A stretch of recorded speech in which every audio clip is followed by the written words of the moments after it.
Quick update dito sa Daytona Ignimax double iridium spark plug na kinabit ko kay ADV after 4,054 kilometers. Ito yung current mileage na ADV, tapos ito yung mileage na kinabit ko siya. Check natin yung condition ng spark plug na Daytona. Gamitin na natin itong spark plug tool ni ADV, tapos 10mm na socket wrench.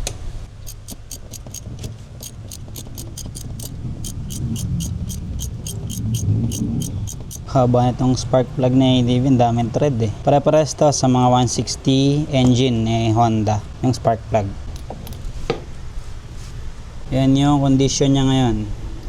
Golden brown. Nakaremap pala ito by Team K Works. Pero ang pinaka-accurate na AFR reading is sa dyno talaga, sa bank sensor. Doon yung malalaman yung exact na AFR, kung lean ba or rich or optimal. Okay naman yung condition niya, wala akong nakikitang damage. Sa thread wala, center electrode, yung gitna wala naman.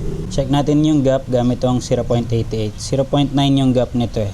Sakto siya, hindi siya lumuwag. Medyo masikip pa nga. Ito yung code niya na pang 160. 5046. Japan, Iridium, Daytona Iridium. Pero made in China to. Pero Japan quality. Sa 4,000 kilometers, wala akong naging problema sa kanya. Wala akong naramdaman na misfire. Tapos walang hard starting kahit sobrang lamig, lalo sa umaga. Okay na okay yung performance itong double Iridium.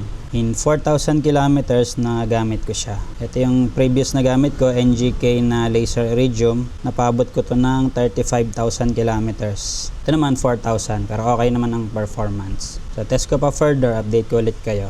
Quick update lang sa 4,000 kilometers na gamit ko siya. Okay siya. Wala ko na encounter na problema.